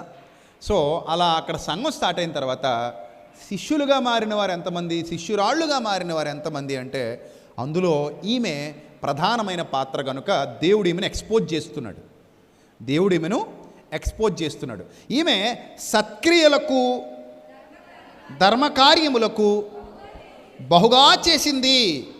బహుగా చేసింది. చూడండి, ఎఫెసీ పత్రిక 2వ అధ్యాయం 10వ వచనం సరి చదవండి. ఎఫెసీ పత్రిక 2వ అధ్యాయం 10వ వచనం. క్రైస్తవుడు శిష్యుడిగా మారాడు అంటే వాడు ఖాళీ కూర్చోడు, వాడు ఏదోటి చేస్తాడు. దేవుని పని అంటే నా పని అని భావిస్తాడు. అది అతని డ్యూటీ అనుకుంటాడు. దేవుని పని అంటే this is my duty. Duty. చాలామంది చూడండి, అరే బాబు ఎక్కడికి వెళ్తున్నావు? డ్యూటీకి వెళ్ళిపోతున్నానండి, టైం అయిపోయిందండి బాబు, డ్యూటీకి వెళ్ళిపోవాలి. ముఖ్యంగా ఈ గల్ఫ్ కంట్రీస్కి వెళ్తుంటాను కదా, పాపం వాళ్ళు ప్రతిరోజు డ్యూటీలు ఉంటాయి వాళ్ళకి. ఎవరికైనా ఫోన్ చేశారనుకోండి, పాస్టర్ గారు అక్కడ నుంచి, ఎరా బాబు ఇలా ఒక మన పాస్టర్ గారు వచ్చారు కదా, సేవకుడు వచ్చారు కదా, పలానా చోటకి వెళ్ళాలి, ఏమైనా రాగలవా అంటే, లేదండి పాస్టర్ గారు నేను డ్యూటీకి వెళ్ళిపోయానండి అంటారు. నాకు రావడం అవదండి, డ్యూటీకి వెళ్ళిపోయానండి అంటారు. అంటే మనం కూడా అప్పుడప్పుడు మీకు ఫోన్ చేసామనుకోండి, ఏమండి బాబు ఇలా పని ఉంది ఇక్కడ, మరి ఏమైనా వస్తారా? లేదండి డ్యూటీలో ఉన్నానండి. మరి ఇదేంటిది? ఇది డ్యూటీ కాదు ఇది. అలాగే సభ జరుగుతుంది, వస్తావా? డ్యూటీలో ఉన్నానండి, అవదండి. ఆ సెమినార్ ఉంది కదా, మరి ఏదో పనులు ఉన్నాయంటే వస్తావా? లేదండి డ్యూటీలో ఉన్నానండి, ఇప్పుడు అవదండి. మనకేమున్నాయి? డ్యూటీస్, విధి కదా. కానీ దేవుని పని కూడా నీకేంటి డ్యూటీయే. నీకు ఇంకో విషయం చెప్పనా? నీకు నీ పని, నీ సొంత పని, శరీరం కొరకు, పోషణ కొరకు, జీవనోపాధి కొరకు చేసుకునే డ్యూటీ డైలీ ఉంటుంది. కానీ దేవుని కోసం చేసే డ్యూటీ డైలీ ఉండదు. దొరకడమే అదృష్టం. అది అప్పుడప్పుడు దొరుకుతుంది నీకు. కొంతమందికి డైలీ దొరుకుతుంది, కొంతమందికి అప్పుడప్పుడు దొరుకుతుంది. దొరికినప్పుడు కూడా నాకు ఈ డ్యూటీయే ముఖ్యం, ఆ డ్యూటీ పెద్ద కాదు అన్నావంటే నీ విశ్వాసపు స్థాయి దాన్ని బట్టి నువ్వు లెక్కలేసుకోవచ్చు. మరి అంతే కదా. దేన్ని బట్టి ఇప్పుడు అప్పుడప్పుడు చూడండి, మీ ఆయన డ్యూటీకి వెళ్ళిపోతున్నాడు అనుకో, సెలవు పెట్టలేదు అనుకో, ఏమండి ఈరోజు మీకు ఏమైనా గుర్తుందా అంటది వచ్చి. ఏం గుర్తుండాలి, మామూలు ఈరోజు అంతా బాగానే ఉందిగా, మామూలు ఏం గుర్తుండాలి? ఈరోజు మన పెళ్ళి రోజు అంటే మర్చిపోయా అన్నాడంటే ఇంకా అంత పుచ్చిపోయాడు, అయిపోయింది. ఈరోజు ఏంటి, నా పుట్టినరోజు. అయితే ఏం చేయమంటావు? ఈరోజు మీరు డ్యూటీకి చెప్పి వెళ్ళకూడదు, వెళ్ళలా, రేపు చూద్దాంలే, పుట్టినరోజు రాత్రి వచ్చేదే కదా, నీ పెద్ద ఇందిరాగాంధీ పెట్టి నువ్వు అన్నావా, సత్యవే. ఈరోజు ఎవరిది ఏటట? నా పుట్టినరోజు, నువ్వు ఎక్కడికి వెళ్ళడానికి లేదు, నువ్వు వ్యాపారం మానేయాలి, లైన్ మానేయాలి, సమస్య లేదు, నీ అడిగి వెళ్ళకూడదు, ఇంకా డ్యూటీకి వెళ్ళకూడదు, ఇంకా ఉద్యోగం మానేయాలి, ఈరోజు షాపుకి సెలవు ఇచ్చేయాలి, ఖాళీగా ఉండాలి నా కోసం, అంతేనా? డ్యూటీస్ మానేస్తాం. దేనికోసం? పుట్టినరోజులకి మానేస్తాం, పెళ్ళిళ్ళకి మానేస్తాం, పెళ్లి రోజులకి మానేస్తాం, ఇంకేమైనా ఇంపార్టెంట్ వెకేషన్స్ ఉంటే మానేస్తాం, ఎక్కడికైనా ట్రిప్పులకి వెళ్ళాల్సిన అవకాశం వస్తే మానేస్తాం. కానీ డ్యూటీ దేవునిది అనగానే మాత్రం కింద పెడతాం, మిగిలినన్ని దాని మీద పేర్చుకుంటూ వెళ్ళిపోతాం. మిగిలినన్ని పేర్చుకుంటూ వెళ్ళిపోయి దేవుని పని మాత్రం ఎప్పుడు ఎక్కడ పెడతాం? కింద పెడతాం. ఇప్పుడు శిష్యత్వంలోనికి నువ్వు వెళ్ళటం ఈజీ కాదు. శిష్యత్వపు స్థాయి నీకు రావాలంటే ఫస్ట్ ప్రియారిటీ ఎవరిది? అంతే. అప్పుడే నీకు శిష్యత్వపు స్థాయి వస్తుంది. నేను శిష్యుణ్ణి, నేను శిష్యురాల్ని ఎప్పుడు చెప్పుకోగలుగుతావు? అక్కడ పెట్టినప్పుడు. పరీక్షలో అది కూడా ఒక భాగం. నీ విశ్వాసపు పరీక్షలో అది కూడా ఒక భాగం. నువ్వు ఎంతవరకు ఆయనకు వాల్యూ ఇస్తున్నావు, నువ్వు ఏ దృష్టికోణంతో చూస్తున్నావు ఆయన పనిని, దానిని బట్టే నీకు మిగిలిన లైఫ్ ఆధారపడి ఉంటుంది, నీకు వచ్చేవి పోయేవి. అర్థమైందా? సరే, ఇక్కడ సత్క్రియలు ధర్మకార్యాలు బహుగా చేసింది అంటే దేవుని మాటల మీద అంతగా. ఇప్పుడు ఆమె మామూలు సాదాసీద, ఒకప్పుడు ఆమెలో ఏమీ లేదు, విశ్వాసం లేదు. ఎవరో వాక్యం లోపల నాటారు, మెల్లిగా విత్తనం పడింది, అక్కడి నుంచి మొక్క మొలకెత్తడం మొదలైంది. అది పెరుగుతూ పెరుగుతూ పెరుగుతూ పెరుగుతూ ఎలా మారింది? మహావృక్షంగా మారింది. ఇప్పుడు ఆమెకు మహావృక్షం, అందుకే శిష్యురాలు అనబడుతుంది. నువ్వు కూడా మహావృక్షంగా మారే ఛాన్స్ ఉంది, కానీ నువ్వు విత్తనం జేబులో పెట్టి తిరిగితే పని అవ్వదు. అంతేనా? చింతగింజ జేబులో పెట్టుకుని నా దగ్గర చింత చెట్టు ఉంది తెలుసా అన్నావు అనుకో, ఏంటి నీ దగ్గర ఏ చెట్టు ఉంది? చింత చెట్టు ఉందా? ఎక్కడ ఉందంటే ఇంక ఈ పెట్టిలో ఉందంటే ఆ పెట్టిలో ఉంటుంది, అంతే, అందులోనే ఉంటుంది. చింతగింజ నీ చేతిలో ఉంటే చింత చెట్టు నీ దగ్గర ఉన్నట్టు కాదు. ఆ చింతగింజ నీ పెరట్లో నాటితే అప్పుడు కదా నీ దగ్గర ఏముంది? చింత చెట్టు ఉంది, లేకపోతే నీ దగ్గర చింత గింజే ఉంది. నువ్వు తబితలాగా అవ్వాలి, దోర్కాలాగా అవ్వాలి, నువ్వు ఒక బలమైన విశ్వాసురాలిగా మారాలి. నీ చుట్టూతా ఎలాంటి ప్రాంతాల్లో ఎలాంటి పరిస్థితి. ఇప్పుడు ఈ యొప్పే అనేది ఒక విలాస కేంద్రంగా కూడా పిలువబడేది. ఆ చుట్టూతా ఒక విలాస కేంద్రం అనమాట అది. ఎందుకంటే ఓడరేవు కదా, అందరూ వచ్చిపోవడానికి బాగుంటుంది. విదేశస్తులు కూడా వ్యాపార వర్తకాలు జరిగించే ప్రాంతం కాబట్టి చాలా ఎంజాయ్ చేసే ప్రాంతం. అంటే ఇప్పుడు ఎలాగైతే pub culture, club culture, enjoy చేసే కల్చర్స్ అన్ని సిటీస్లో వచ్చేసాయో, that is the one kind of city, metropolitan city. So కాబట్టి ఆ సిటీలో ఇవన్నీ జరుగుతాయి, బాగుంటుంది, చాలా బ్యూటిఫుల్ ఉంటుంది. అది వీధుల్లో కూడా నడిచి తిరిగాను నేను. ఆ వీధుల్లో చాలా బ్యూటిఫుల్ రాతి వీధులు ఉంటాయి, చాలా అందంగా ఉంటుంది. లోపలికి వెళ్ళిన తర్వాత ఇల్లులు కూడా వెస్ట్రన్ కల్చర్లో కట్టినట్టు ఓల్డ్ కన్స్ట్రక్షన్స్ ఉంటాయి, చాలా బ్యూటిఫుల్ ఉంటుంది ఆ ఏరియా. సో అప్పుడు ఇంకా ఇప్పుడే అలా ఉందంటే అప్పుడు కూడా అలాగే ఉండేది. సో అంత అందమైన ప్రాంతం అది. ఆ ప్రాంతంలో ఆమె నివసిస్తుంది. కానీ శిష్యురాలిగా ఎదిగిందంటే చూడండి, బురదలో నుంచి వచ్చిన తామర పువ్వుకి ఏముండదు? బురద ఉండదు. కానీ అది ఎప్పుడు ఎక్కడ ఉంటుంది? బురదలోనే ఉంటుంది. మనం అంతే, అలాగే ఉండాలి. నేను బురదలో నుంచే వచ్చినా నేను తామర పువ్వులే ఉండాలి. నా చుట్టూతో బురద ఉండని, ఐ డోంట్ కేర్. బట్ నేను మాత్రం ఎలా ఉండాలి? తామర పువ్వులా ఉండాలి, అంతే. అది నా స్పెషాలిటీ. ఇప్పుడు బురదలో మునిగిపోయింది అనుకోండి, ఎవడు తామర పువ్వుని అంత స్పెషల్గా ఎవడు చూస్తాడు? దాన్ని ఎవడు పోసుకుంటాడు వెళ్ళి. అది కూడా అందులో భాగం అయిపోయింది. ఇంకా దానికి బురదకి సంబంధం కలిసి మిక్స్ అయిపోయి ఉన్నాయి రెండును.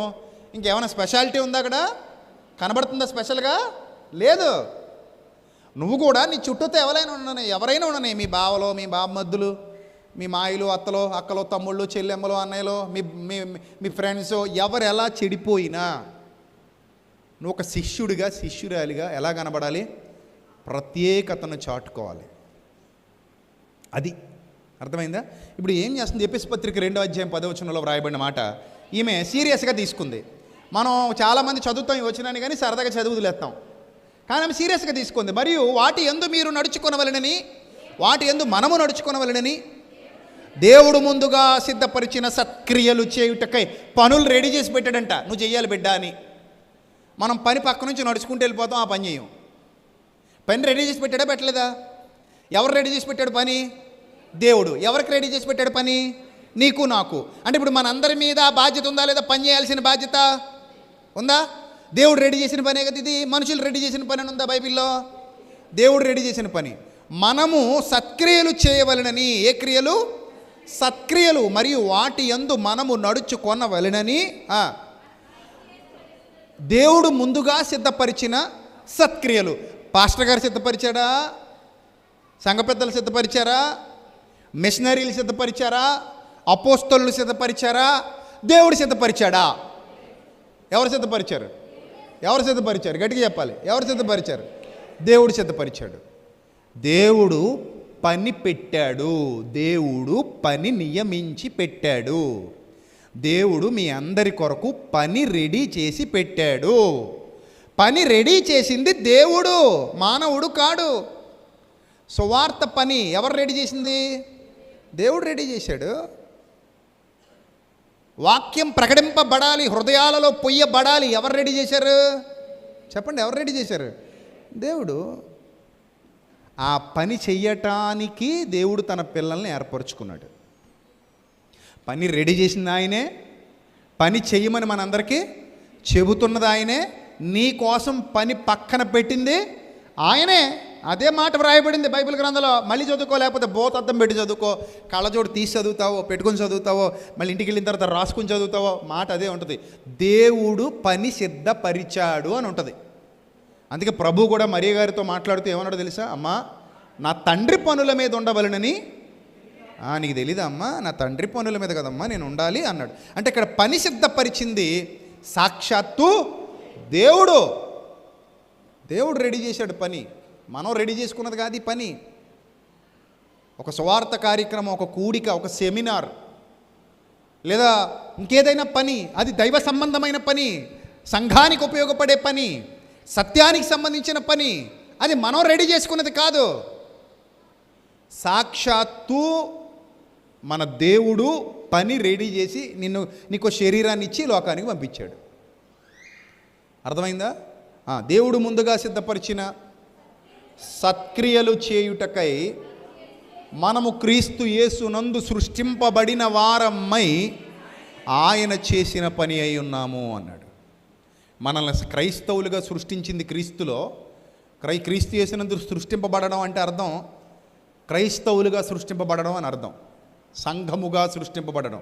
పాతవి గతించెను, సమస్తము ఇదిగో ఇది నూతన సృష్టి. నూతన సృష్టి నువ్వు నేను. అలా మనల్ని నూతనంగా క్రీస్తునందు సృష్టించాడు, కొత్త జన్మిచ్చాడు. పాత జన్మ తీసేశాడు, కొత్త జన్మ ఇచ్చాడు. ఆ కొత్త జన్మలో క్రైస్తవులుగా మనల్ని సృష్టించినటువంటి కన్న తండ్రి సృష్టించిన వెంటనే నీకు నాకు ఏం అప్పగించాడు? పని అప్పగించాడు. అప్పుడప్పుడు మీ పిల్లలకు కూడా మీరు పని అప్పగిస్తుంటారు. ఇదిగో ఈ పని నీదే అమ్మా, నువ్వు చేసేయాలి. ఈ పని అన్నయ్యది, అన్నయ్య చేస్తాడు. ఈ పని చెల్లెమ్మది, చెల్లెమ్మ చేస్తాడు. ఈ పని తమ్ముడిది, తమ్ముడు చేస్తాడు. నీ పని నువ్వు చేసేయాలి. అంటారా అనరా? పని సృష్టింపబడింది, పని నియమించబడింది. ఆ పని మనం చేయాలి. ఇప్పుడు సీరియస్గా తీసుకుంది ఆవిడ. తీసుకుని ఏం చేయాలి ఇప్పుడు? ఆమె సత్క్రియలు చదవండి. అపోస్తల కార్యాలు 9వ అధ్యాయానికి వచ్చేయండి. ఆమె సత్క్రియలు చేస్తుందంట, బహుగా సత్క్రియలు చేస్తుందంట. రెండోది ధర్మకార్యాలు కూడా చేస్తుందంట. ధర్మకార్యాలు కూడా చేస్తుందంట. ఎలా చేసిందంట? బహుగా చేసిందంట, ఎక్కువ చేసిందంట. అప్పుడు సంఘం బాగా బలపడి ఉంది అక్కడ. ఆ సంఘంలో ఆమె లేకపోతే అమ్మో ఇంక సంఘం లేదన్నంత ఎక్కువగా అందరితో కనెక్ట్ అయిపోయింది, ఎక్కువ దేవుని పని చేస్తుంది. అప్పుడు ఆ దినములేంది ఆమె జబ్బుబడి చనిపోగా వారు శవాన్ని కడిగి మేడగదిలో పరుండబెట్టిరి. లొద్ద యొప్పేకు దగ్గరగా ఉండుట చేత పేతురు అక్కడ ఉన్నాడని శిష్యులు విన్నారట. ఇంకా శిష్యులు ఉన్నారు అక్కడ, ఆమెతో పాటు శిష్యులు ఉన్నారు. లొద్దలో ఉన్నాడంటే ఇప్పుడు పేతురు గారు. యొప్పేకి తీసుకురావాలని ట్రై చేశారు.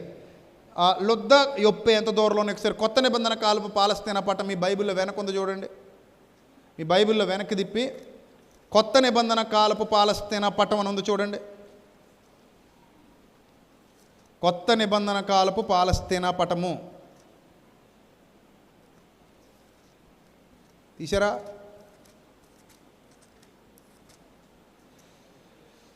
మ్యాప్లు ఉన్నాయి కదా, ఇదే మ్యాప్, బైబిల్ మ్యాప్. కొత్త నిబంధన కాలపు పాలస్తీనా పటము మ్యాప్ తీశారుగా.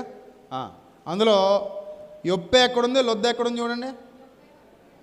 యొప్పే సముద్ర తీర ప్రాంతం మీకు కనబడుతుంది. యొప్పే అంటే సముద్ర తీర ప్రాంతం. ఆ పక్కన ఉన్నదంతా మధ్యధరా సముద్రం. ఈ పక్కన ఉన్నది యొప్పే. కింద ఉంది చూడండి యొప్పే లాస్ట్లో. ఆ యొప్పేకి వెనక లొద్ద అనే ప్రాంతం కనబడుతుంది. కనబడిందా? జోఫా లిడ్డా అంటున్నారు చూడండి. ఇప్పుడు ఇప్పుడు ఇప్పుడు కూడా మీకు అది ప్రజెంట్ మ్యాప్. అది ఇది బైబిల్లో మ్యాప్ మీరు చూడొచ్చు, ప్రజెంట్ మ్యాప్ చూడాలన్నా మీరు చూడొచ్చు. జోఫా అని ఉంది చూడండి అక్కడ. జూమ్ అవుట్ చేయి, బాగా జూమ్ అవుట్ చేయి. చూడండి ఆ సీ సముద్రం ఉంది చూడండి.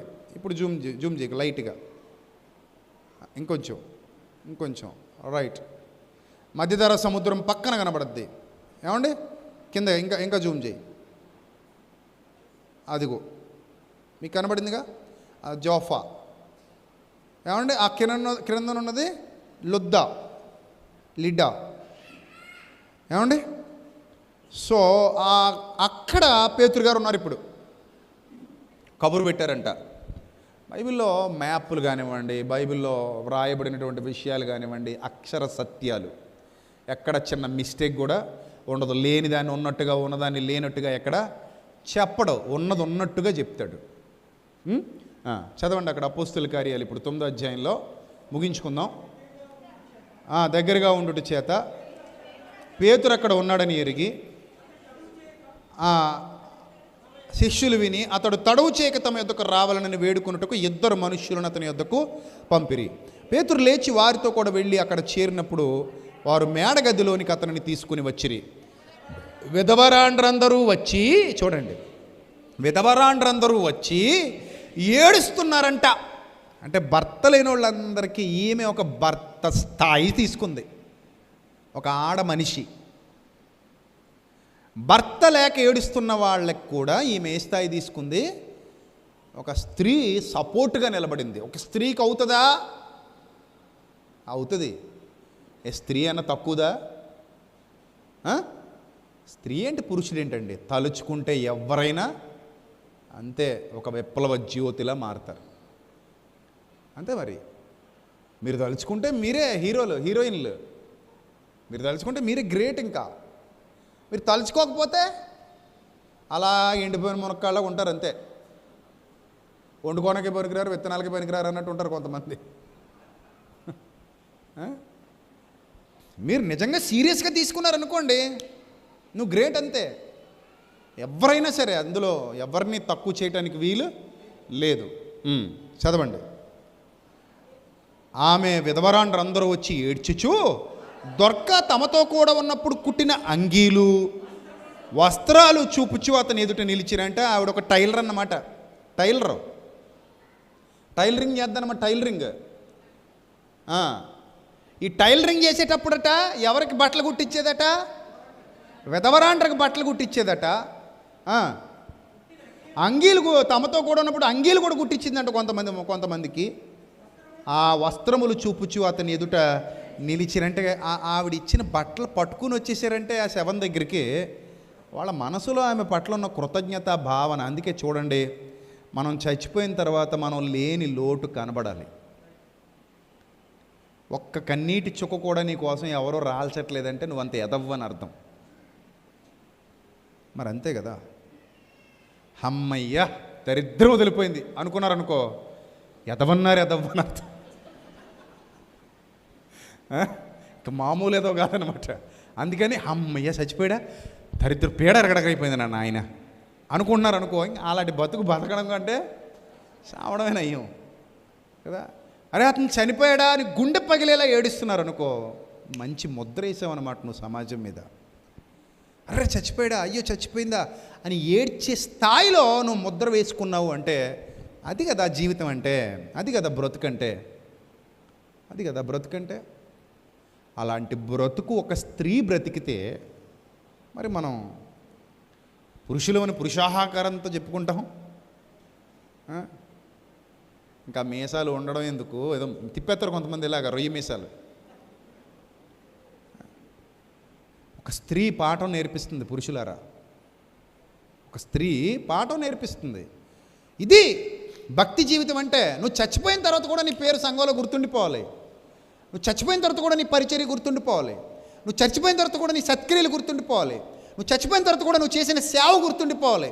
అరే ఆమె లేకపోతే మాకు లేదండి, ఇంకా మాకు బతికే లేదండి అన్నంత గొప్పగా ఒక ధ్వజములాగా మనం నిలబడగలగాలి. అది విశ్వాసంలో ఎదగడం అంటే, శిష్యురాలిగా మారడం అంటే, శిష్యుడిగా మారడం అంటే, ప్రభువుకు తమను తాము సమర్పించుకోవడం అంటే అది. అలాగే ఎదగాలి, అలాంటి గొప్ప స్థాయిలో నిలబడగలగాలి. చదువుదాం. పేతురు అందరినీ వెలుపలకు పంపి మోకాళ్ళుని ప్రార్థన చేయడం మొదలుపెట్టాడంట. తీరని లోటండి. సంఘంలో ఒక స్తంభం ఆమె. సంఘంలో ఆమె ఎవరు? ఒక స్తంభం. ఆమె ఉంటే ఇంకా డెవలప్ చేసేది సంఘాన్ని. కొంతమంది ఆడవాళ్ళు ఉంటారు, సంఘంలో పురుషులు కూడా చేయలేని కార్యాలు చేస్తారు వీళ్ళు. చాలామంది గృహాలకు వెళుతుంటారు, వాళ్ళతో వాక్యం పంచుకుంటూ ఉంటారు, సంఘానికి నడిపిస్తూ ఉంటారు, వాక్యం గురించి ఇతరులకు తెలియజేస్తూ ఉంటారు. మేము పలానా చోట దేవుని వాక్యం విని బలపడ్డాం, మీరు రండి బలపడండి అని చెప్పి తీసుకొస్తుంటారు. అలా ఎంతోమంది ఆడవాళ్ళు, మగవాళ్ళు దేవుని యొద్దకు, ఒక సత్యం యొద్దకు మనిషిని నడిపించడానికి ప్రయాసపడే గుంపులో చాలామంది ఉంటారు. అలాగే ఈ కార్యం నా వల్ల జరుగుతుంది అంటే వాళ్ళు సిద్ధపడతారు చేయటానికి. దీనికి నేను సహకారిగా నిలబడాలి అంటే నిలబడతారు చాలామంది. అందుకే ఎక్కువ, మరి ఏంటో నాకు అర్థం కాదు కానీ, ఎక్కువ సంఘాలలో స్త్రీలు ఎక్కువ ఉంటారు, పురుషులు తక్కువ ఉంటారు. అంటే మనకి ఇంచుమించు సమానంగా ఉంటారులేండి, కానీ ఎక్కువ సంఘాలలో స్త్రీలు ఎక్కువ, పురుషులు తక్కువ. అంటే ఆ రోజు కూడా శిష్యురాండ్రుగా పిలువబడిన వాళ్ళలో స్త్రీలు ఉన్నారు. ఇదిగో ఇలా గొప్ప గొప్ప స్థాయికి ఎదిగిపోయారు వాళ్ళు. ఎలాగూ నేను చనిపోతాను, నేను చనిపోయిన తర్వాత నాకు ప్రభు దగ్గర మెప్పు కావాలి, నేను బ్రతికినంతకాలం నీతిగా బ్రతకాలి, బ్రతికినంతకాలం గొప్ప కార్యాలు చేయాలి, బ్రతికినంతకాలం నా వంతు పాత్ర పోషించాలని చెప్పి బలమైన నిర్ణయం తీసుకున్నటువంటి గొప్ప గొప్ప విశ్వాసురాళ్ళు వారు, అక్క చెల్లెమ్మలు. చూడండి. సో వాళ్ళు ఆమె మోకాళ్ళుని ప్రార్థన చేసి శవం వైపు తిరిగి అన్నాడట, తబితా లెమ్మనగా దేవుడు మరలా జీవాన్ని ఆ శవంలోనికి పంపించాడు. ఆ శవంలోనికి ఏం పంపించాడు? ఇక్కడ నాకు అనిపిస్తుంది, ప్రభువా ఇదొక మట్టి దేహం, మట్టితో చేసావు, ఇది పోయింది, ఇంకో బొమ్మ చేయడానికి నీకేమైనా అవదా? అవుతుంది. ఇంకో మనిషిని పుట్టించుకోవడానికి అవదా? అవుతుంది. ఇంకో మనిషిని నిలబెట్టుకోవడానికి అవదా? అవుతుంది. ఇక్కడేమైనా దేహాలకు కరువా? దేహాలకు ఏమైనా కరువా? 2 కాళ్ళు, 2 చేతులు, 2 కళ్ళు, ముక్కు, నోరు, ఈ అవయవాలన్నీ ఉన్న దేహాలకు ఇక్కడ ఏమైనా కరువా? బోలెడు ఉన్నాయి దేహాలు బోలెడు ఉన్నాయి కదా. కానీ అన్ని దేహాలు సజీవయాగంగా దేవునికి ఇవ్వబడినటువంటి మందిరాలు కావు. దేహం ఉంటే సరిపోద్దా? 2 కాళ్ళు, 2 చేతులు, లోపల రక్త మాంసాలు, లోపల రక్తం ప్రవహిస్తుంది, బాగా ఉన్నాం, దిట్టంగా ఉన్నాం, అయిపోయింది. ఏంటిది? ఏ ఉపయోగం మనకి? ఈ ఘటము ఆయన పనిలో వాడబడేదిగా ఉండాలి. ఈ ఘటము ఈ దేహము ఒకరోజు వదిలేస్తాను. ఇది యంత్రం, ఇది ఒక యంత్రం. ఇది పనికొచ్చినంతకాలం పనికొస్తుంది, పనికిరానప్పుడు ఇంకేం చేస్తుంది? వదిలేస్తుంది. అప్పుడు నీవు అనబడేవాడవు ఇందులో నుండి బయటకు వస్తావు, నీవు అనబడే దానం ఇందులో నుండి బయటకు వస్తావు. అప్పుడు ఈ యంత్రం పక్కన పెట్టేస్తావు. ఈ యంత్రంలో నుండి బయటకు వచ్చిన తర్వాత నువ్వు దేవుని సన్నిధికి వెళ్తావు. ఏం వదిలేసి వెళ్తావు? యంత్రాన్ని వదిలేసి వెళ్తావు. ఇన్నాళ్ళు ఆ యంత్రాన్ని ఏం చేసావు? బాగా ఉపయోగించావు. పనోడి చేతిలో కొడవలుంటే కోత బాగా జరుగుద్ది, పనికిరానుడి చేతిలో కొడవలుంటే కోత జరగదు. 100 మంది ఉంటారు అక్కడ కోసేవాళ్ళు, కానీ పొద్దున్న ఎలా ఉందో సాయంత్రానికి కూడా అలాగే ఉంటుంది. అదే పనుడు ఉన్నాడు అనుకోండి, వాడు ఒంగుంటే ఇంక లేవడు, సక్ సక్ సక్ సక్ సక్ సక్ కోసుకుంటూ వెళ్ళిపోతాడు. ఎవరి చేతిలో ఉంది ఇప్పుడు కొడవలే? పనుడి చేతిలో ఉంది. దేహం కూడా ఎవరి చేతిలో ఉంటే బాగా పనిచేస్తుంది? పనుడి చేతిలో ఉండాలి. పనుడికి ఆరోగ్యం ఉండాలి, పనుడికి జీవం ఉండాలి, పనుడు బలంగా ఉండాలి, పనుడికి డబ్బులు కలిసి రావాలి, పనుడికి వ్యాపారం బాగుండాలి, పనుడు ఆర్థికంగా దీవించబడాలి, పనుడు కుటుంబ పరంగా దీవించబడాలి, పనుడు మానసికంగా దీవించబడాలి. వాడు ఇంకా గొప్ప కార్యాలు ప్రభు కోసం చేస్తాడు. అంతే కదా. ఇప్పుడు దేవుడు అనుకున్నాడు, ఇప్పుడు పేతురు ప్రార్థన చేస్తున్నాడు, ప్రభువా తబిత విషయమే ప్రార్థిస్తున్నాను తండ్రి, చాలా గొప్ప క్యారెక్టర్ కలిగింది ప్రభువా, చాలా గొప్ప సాక్ష్యం బయట వినబడుతుంది, చాలా గొప్ప సేవ చేస్తుంది. ఇప్పుడు దేవుడు పోన్లే నాయన, తబిత నా సన్నిధికి వచ్చేసింది, కానీ ఇంకో తబితను తయారు చేయి, నువ్వు ఉన్నావుగా అక్కడ, ఏం చేయి ఇంకో తబితను తయారు చేయి. ఏమైంది ఇప్పుడు? ఆమె టైం అయిపోయింది, వచ్చేసింది. ఇంకో తబితని తయారు చేయి, లేదా ఇంకో వ్యక్తిని తయారు చేయి అనొచ్చుగా, అనలా. మళ్ళీ ఆమెనే మళ్ళీ ఆ పాత యంత్రంలోనికే మళ్ళీ పంపిస్తున్నాడంట. వెళ్ళిపోయిన ఆమెని కడిగేసి మరలా కూర్చోబెట్టారంటే ఇక నెక్స్ట్ సమాధి చేయడమే. నెక్స్ట్ ఏంటి? సమాధి చేయడమే. కానీ మళ్ళీ ఆమెనే అదే ఆత్మను అదే పాత యంత్రంలోనికి పంపిస్తున్నాడు. యంత్రం అంటే ఏంటది? దేహం. మళ్ళీ అదే పాత యంత్రంలోకి అదే ఆత్మ వస్తుంది. వచ్చి మరలా దిగ్గున లేచి నిలబడింది. ఆమె కన్నులు తెరిచింది. పేతురును చూచి లేచి కూర్చుండెను. అతడు ఆమెకు చెయ్యిచ్చి లేవనెత్తి పరిశుద్ధులను విధవరాండ్రను పిలిచి ఆమెను సజీవురాలనుగా వారికి మరలా అప్పగించాడంటే అసలు ఎంత అద్భుతమైన ఘట్టం మనం చదువుకుంటున్నటువంటి ఘట్టం. అదే పాత యంత్రంలోనికి అదే వ్యక్తి మరలా వచ్చింది అంటే అంత అవసరం ఉందన్నమాట సంఘంలో. ఇప్పుడప్పుడే ఆవిడ వెళ్ళిపోవడానికి వీలు లేదు. ఇంకా ఉండాలి, ఇంకా గొప్ప కార్యాలు ఆమె చెయ్యాలి, ఇంకా ఆమె బ్రతుకు కాలం అంతయు, ఇంకా ఎంత ఆయుష్కాలం దేవుడు ఇచ్చాడో అంతవరకు అదే యంత్రంలో ఉండి వాడబడాలి. జబ్బు పడిన యంత్రం కాయిలప్పటి చచ్చిపోయింది, జబ్బు వచ్చి చచ్చిపోయింది. జబ్బు పడిన యంత్రంలోనికి మరలా తీసుకొచ్చి పెట్టాడు అని అంటే దేవుడు నీ ఎడల ఏ చిత్తం కలిగి ఉన్నాడో ఇప్పుడైనా అర్థం చేసుకో. ప్రభువా నాకు రోగం తగ్గాలని నువ్వు అడగక్కర్లా. నువ్వు ఆయన పనిలో వాడబడితే రోగం తగ్గిపోద్ది. రోగం నీకు ఆటంకం కదా, దేవుని పని చేయడానికి ఆటంకమా కదా రోగం. ఇప్పుడు నాకు ఒక 102 డిగ్రీలు జ్వరం వచ్చి పడుకుని ఉన్నాను అనుకోండి ఇంట్లో. ఇప్పుడు ఇక్కడికి వచ్చి ఇంత బాగా వాకింగ్ చెప్పగలనా? చెప్పలేను. నా కాళ్ళు ఏమైనా పనిచేయడం మానేసినాయి అనుకోండి, సరిగా నిలబడలేను. నా లోపల అవయవాలు ఏమైనా దెబ్బతిన్నాయి అనుకోండి, నేను ఇంత స్పోర్టివ్గా ఉండగలనా? మాట్లాడగలనా? తిరగలనా? అన్ని ప్రాంతాలకు వెళ్ళి దేవుని పరిచర్య చేయగలనా? అనేక మందిని సత్యంలో నిలబెట్టగలనా? లేదు. అంటే ఇప్పుడు నేను దేవుల్లో వాడబడుతూ ఉంటే, సత్యం కొరకు నేను నిలబడితే నా తండ్రి నన్ను బలపరుస్తాడు. నా తండ్రి నన్ను ఇంకా నువ్వు ఉండాలరా నాన్న అంటాడు. నువ్వు ఇప్పుడప్పుడే వచ్చేద్దురా, ఉండు, ఇంకొంచెం కాలం ఉండి అదే యంత్రంలో ఉండు. ప్రభా ఇదే యంత్రంలో ఉండమంటావా? నన్ను ఏమైనా మారుస్తావా అంటే మనిషిని పోలిన మనుషులు 7 ఉంటారా? ఎతుకుదాం. లెక్కలు తప్పు రాశాడు, అందులోంచి ఇందులో బయటకు వచ్చా. ఇప్పుడు దీనేమో పక్కనెట్టేసి ఇంకో కొత్త లెక్క తీసి ఇంకొకటి ఎవడొకడు దొరికితే చూస్తే సినిమా ఏంటిది ఏమన్నా ఇంకో బాడీ ఇవ్వడానికి నీకు. అలా కాదు, ఇదే బాడీ దేవుడు నాకు మా అమ్మ కడుపులో ఇచ్చాడు, చచ్చిపోయిన దాకా దీంతోనే ఉంటాను నేను. ఇది నా యంత్రం, 1984 model. This is my body, నాకు నా దేవుడు ఇచ్చింది. సో చచ్చిపోయేంత వరకు ఇందులోనే ఉంటాను నేను ఇంకా. అంతే కదా యేసురత్నం? కొత్తది కావాలా? ఎలా కావాలంటే అలా దీన్నే ఏం చేయాలి? మలుచుకోవాలి. పొట్టక్కువైందా తగ్గించుకో, బలం తక్కువైందా పెంచుకో, చురుకు తక్కువైందా పెంచుకో. ఎలా కావాలంటే అలా నువ్వు దీన్ని ఏం చేయి? మలుచుకో. కానీ ఈ యంత్రాన్ని మాత్రం దేవుని డ్యూటీలో పెట్టు. దేవుడి డ్యూటీలో లేని యంత్రం విలువైన యంత్రం కాదు. ఈ యంత్రం ఎక్కడ వాడబడాలి? దేవుని పనిలో వాడబడాలి. అందుకే మరలా అదే తబితను అదే శరీరంలోనికి పంపించి మరలా పరిచర్య మొదలు పెట్టించాడంటే దేవుని నామానికి మహిమ కలుగునుగాక. ఎంత గొప్ప కార్యాన్ని ప్రభు జరిగించాడు ఆ రోజు సంఘంలో. చనిపోయిన వారిని లేవనెత్తడం, బలహీనుల్ని బలపరచడం, స్వస్థత లేని వారికి స్వస్థత దయచేయటం, అనారోగ్యంతో ఉన్న వారిని మరలా ఆరోగ్యవంతులుగా తీర్చిదిద్దడం. దేవుడు ఇలాంటి కార్యాలు జరిగించాలి మన జీవితంలో అంటే ఈ బండి మీద దేవుడు ముద్ర ఉండాలి. దిస్ ఈజ్ ద గాడ్స్ ఏంటది? దేవుని పనిముట్టు. This is belongs to lord. ఇది దేవునిది. దేవుడు వాడుకునే యంత్రం ఇది. దేవుని పనిలో వాడబడే యంత్రం ఇది.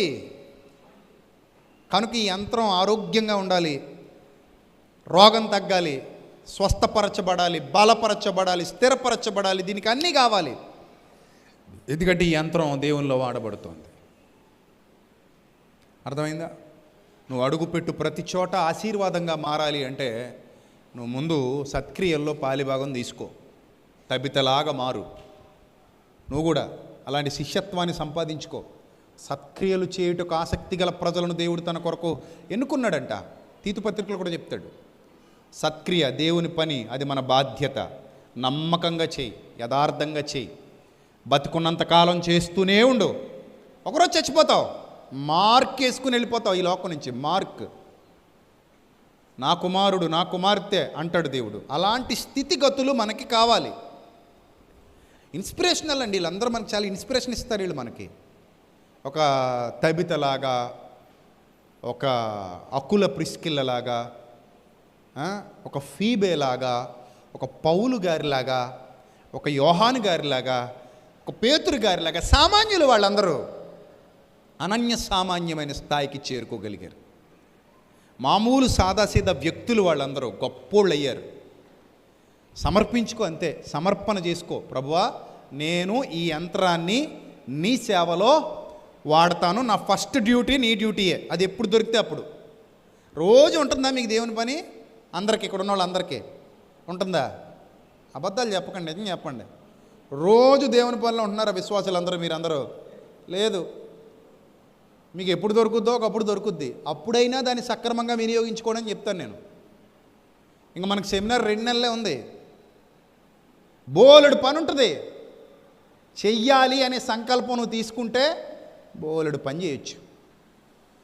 వందలాది మందికి నిత్యాన్నదానం అనగా జీవాన్నదానం చేయొచ్చు. అన్నదానం, జీవాహారం అనే అన్నదానం. వేలాది మందిని పిలిచి కూర్చోబెట్టి చక్కగా వారికి భోజనం పెడతాం, ఆత్మీయ ఆహారం. కడుపు నిండా దీన్ని వెళ్తారు. దేవుడు సిద్ధపరిచిన క్రియ. ఏ క్రియ ఇది? ఏ క్రియ? ఎవరు సిద్ధపరిచారు ఈ క్రియని? మనుషులా, దేవుడా? దేవుడు ముందుగా సిద్ధపరిచిన సత్క్రియ. అది దేవుడు సిద్ధపరిచాడు, నేను కాదు, మానవుడు కాదు.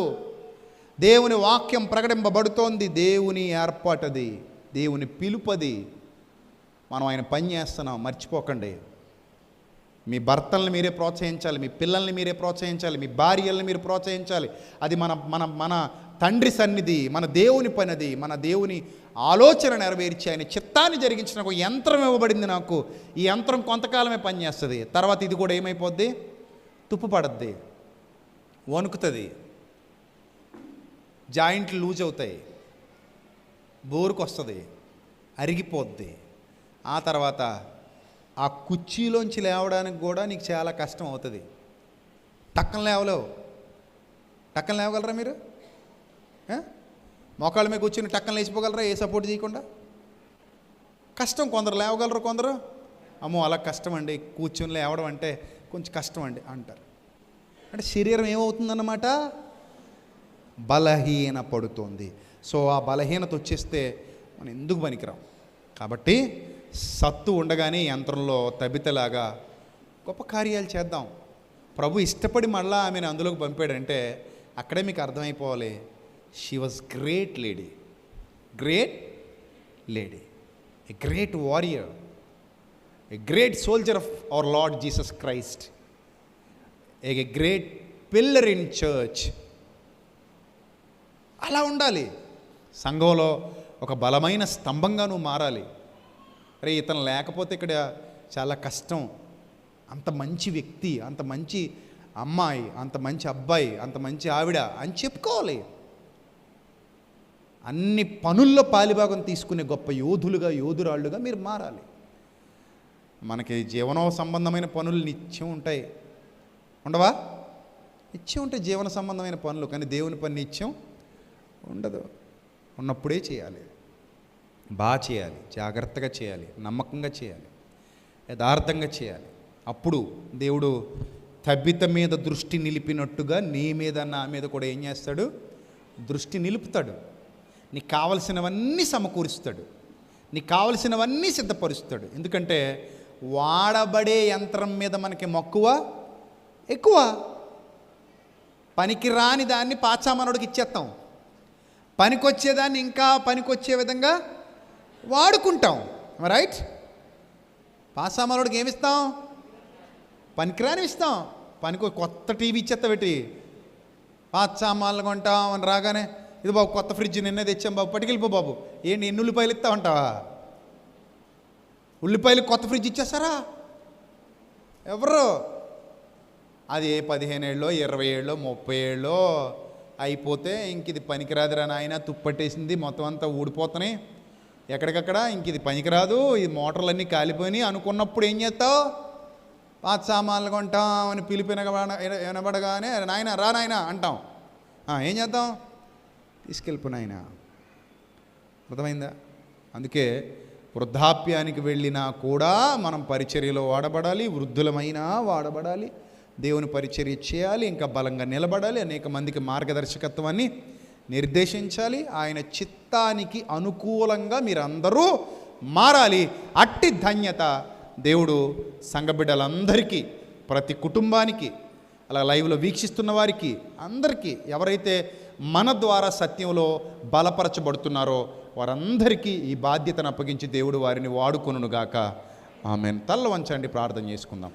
మహాపరిశుద్ధుడు అయిన మా కన్న తండ్రి, మహోన్నతుడ, దయగల దేవ, కృపగల ప్రభువ, ఇంతవరకు విలువైన మీ వాక్య సంపద మీ పిల్లలకు అందించడానికి మీరు ఇచ్చినటువంటి గొప్ప అవకాశాన్ని బట్టి స్తోత్రం తండ్రి.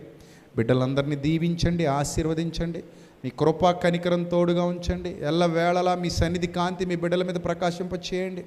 మీ సన్నిధాన వర్తనులుగా నిలువబెట్టండి. వారిలో ఉన్న చీకటిని తొలగించి వెలుగుమయమైన జీవితాలు అనుగ్రహించి మా సంఘమును, సంఘ బిడ్డలను మరింతగా దీవించి ఆశీర్వదించమని ఘనత, మహిమ, ప్రభావములు మీకు మాత్రమే ఆరోపిస్తూ యేసుక్రీస్తు నామల్ని ప్రార్థన మనవులు సమర్పించి మీ వద్ద నుండి తిరిగి బలమైన జవాబు పొందుకుంటున్నాం మా కన్న తండ్రి. ఆమేన్. ఆమేన్.